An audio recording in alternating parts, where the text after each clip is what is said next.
God protect us. You've got a leech in the hospital. Yes, my hospital. My mission is to heal while you go about warring. You've set the table for a snake. I wonder why there's venom in your food. I'm growing tired of your song. You're a woodsman, McCallum, not a doctor. Return to your hunt. Remember, I've a good nose for machinations. I can flare the scent at a mile. You can't hide from the god. Leave him, Jonathan. This is sacred ground. Neutral territory.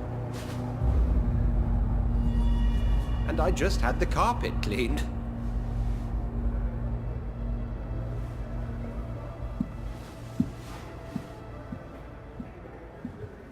By the sacred stole, this is very bad news. Bad news indeed. What happened? The hospital has been attacked. We have injured patients, at least one dead and several missing. This has spiraled out of control. Even the most infirm are asking to be allowed to return home.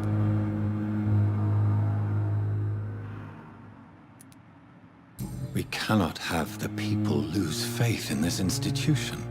This hospital is their only hope. Of course, you're right. But we cannot afford a public scandal. It would ruin us. We must restore order, and quickly. You mentioned a dead patient. Who is he? She, Jonathan. She was Miss Harriet Jones. I found her room like a slaughterhouse. Blood everywhere. The duty nurse is taking care of the mess.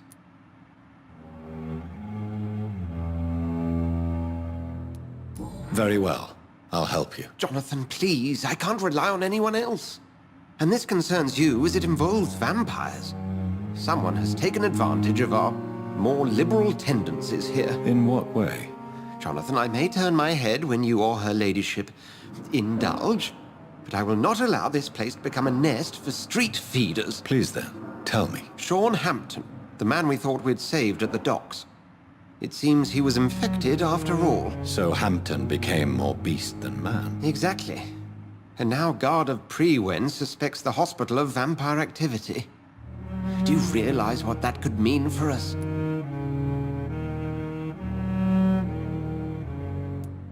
Rest assured, I will protect you and your staff. McCallum is a fanatic. The Guard will stop at nothing. You don't know what they're capable of, Jonathan. Very well.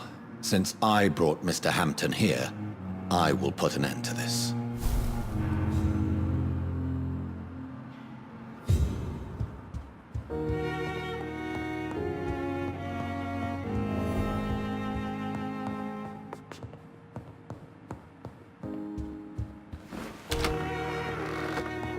Sean Hampton lives and breathes for the well-being of his flock. There's no other place he would go but the docks.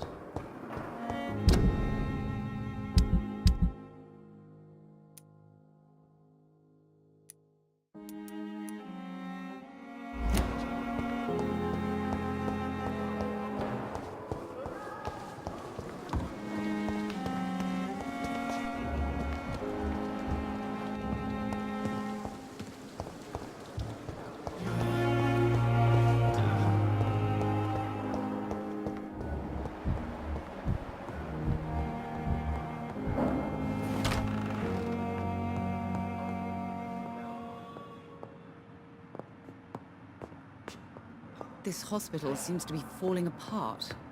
But in the circumstances, I'm willing to give you the benefit of the doubt. Good evening, Doctor. How is my son doing?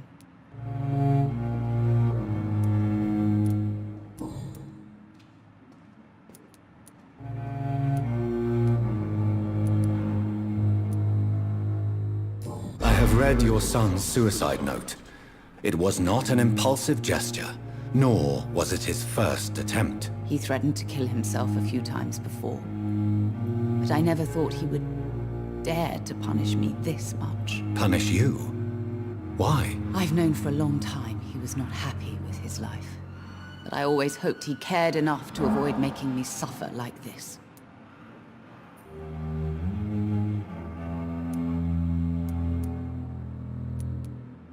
realize your son could try to kill himself again? He might succeed next time. I think about it every minute. But I won't stop fighting for my son's future. That's how much I love him.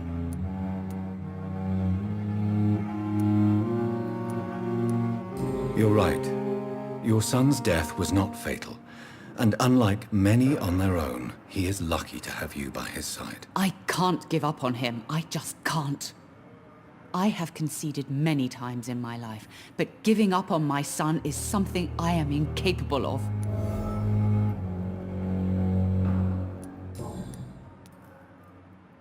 What can you tell me about the recent commotion in the hospital? It's a disgrace. How on earth can patients be attacked in their own rooms?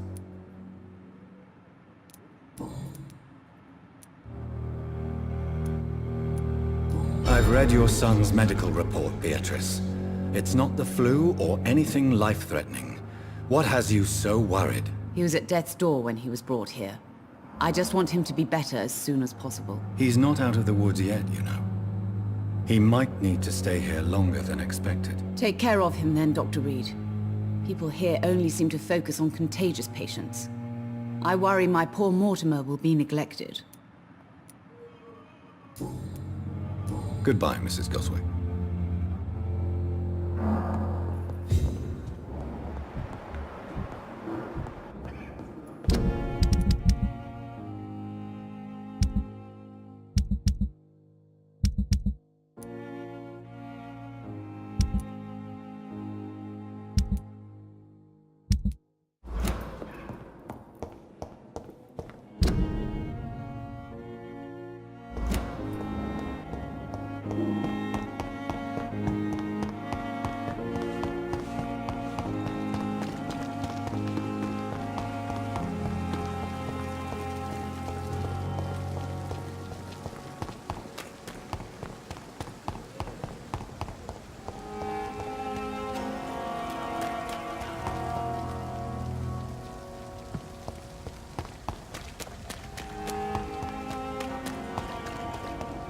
It seems the Priwen are redoubling their patrols in the district.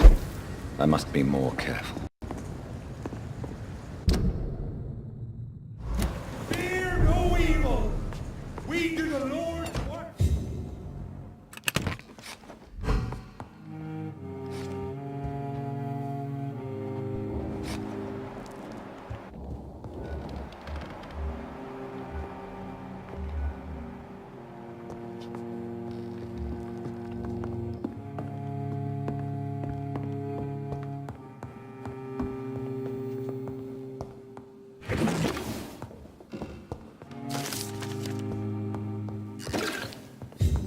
It's locked, all right. It's locked.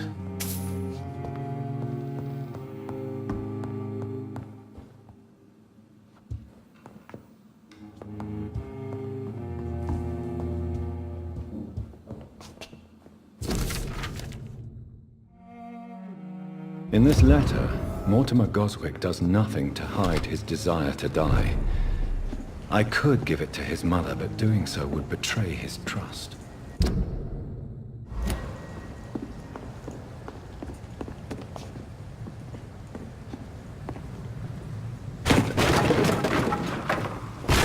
There's one of them. Watch yourself.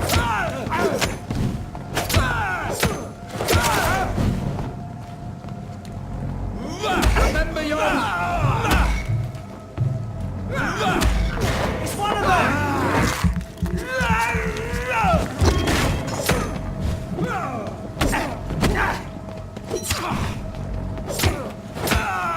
Fear no evil. We do the Lord's work here. The beast must die.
better go home. This one's mine!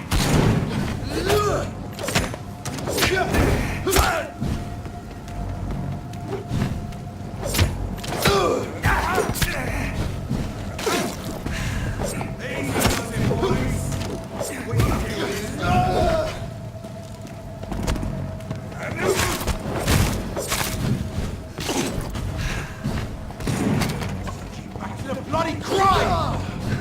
Ain't it?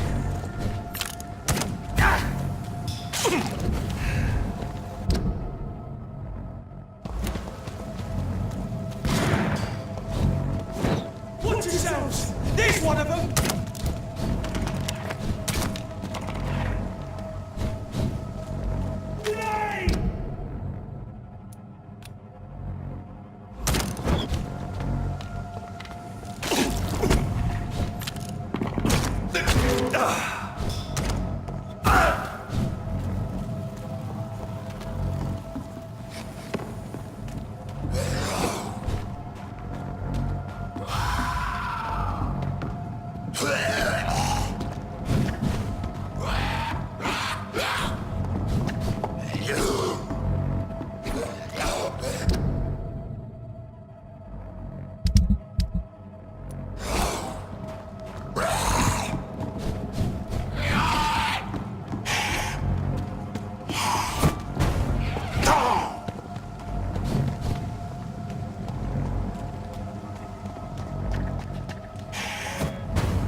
Good evening, sir. Good evening. Why must it always be a good evening? I was just being polite.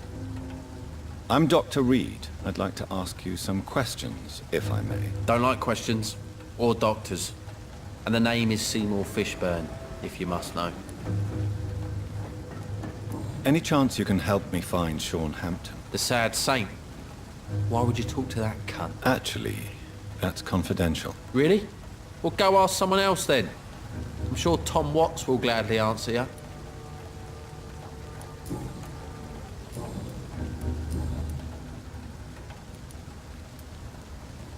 What can you tell me about this part of town? A shithole filled with maggots. Liars and thieves, all of them. Are you thinking about someone in particular? Nope. Hate them all. Especially these petty, whining little shitbag beggars. Is there no one who deserves your leniency, then? Well, Tom from our local is somewhat of a decent bloke. At least, unlike most maggots, he knows how to listen without opening his trap. Goodbye, Mr. Fishburne.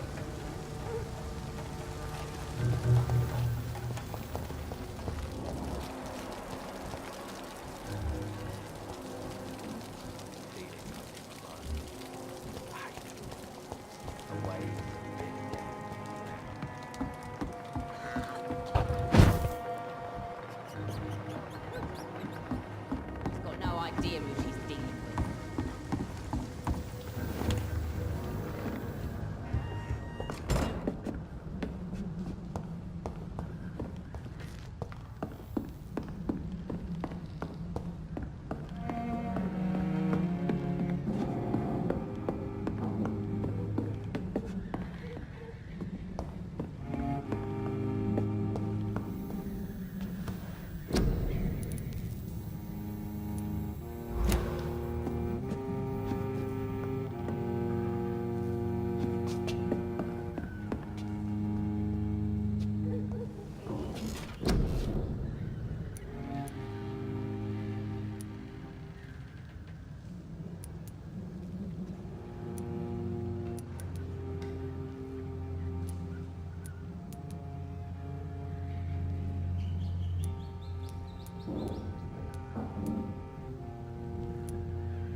Good evening, sir. Whatever. Don't you recognize me? We met a few nights ago. Don't take it personally. I spent a lot of energy forgetting what I did the night before. Yes, you had definitely drunk too much then as well. I'm Dr. Jonathan Reed. I'm Dyson Delaney. I'll try to remember you. This time.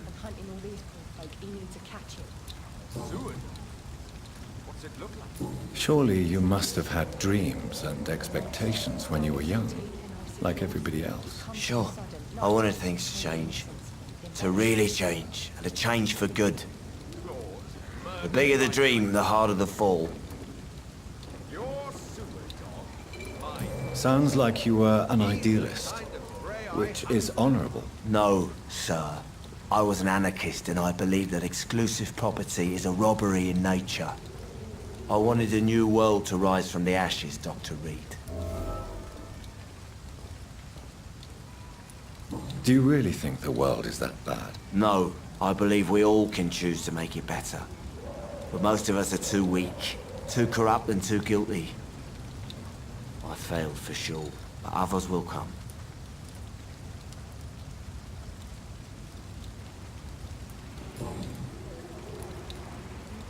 I want to know more about your past as an anarchist, Dyson. I'm still an anarchist, Doctor, make no mistake. I just reject violence as a tool to change the world, unlike my comrades. Do you still see your comrades, then? Even if you don't agree with their methods anymore, I mean. No. I hope they'll come to share my point of view one day. I'll raise my glass to that splendid idea. Do you believe in a bloodless revolution, then? I do not believe in much anymore, Doctor. But I'll admit I like your idea of peaceful change. I like it a lot.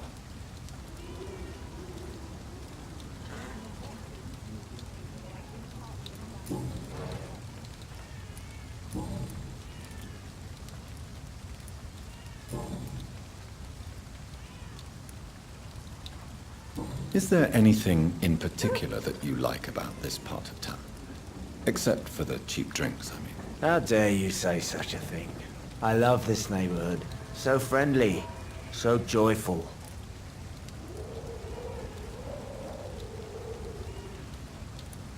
No reason at all to rejoice, then? Life is hopeless and then we die, is that it? Let me tell you a story. All right. Go on. A few years ago, when I believed a resolute man could change things around here for good, a tragedy occurred nearby. What kind of tragedy? It was a bomb. Bomb that exploded and killed many people. Metal and blood everywhere. Shouts, fire, broken window of the shoe shop, the torn street light. You lost people you loved that day, didn't you? I've lost everything. But you know what the worst part is? I don't even remember where it happened. I've drunk so much to forget it. And now I can't remember where it was. I can't pay my homage to the dead. I'm sorry, Mr. Delaney. It's okay. If you ever find the place, just leave a flower for me there. Even if you tell me where it is. I'm not sure I'd memorize it.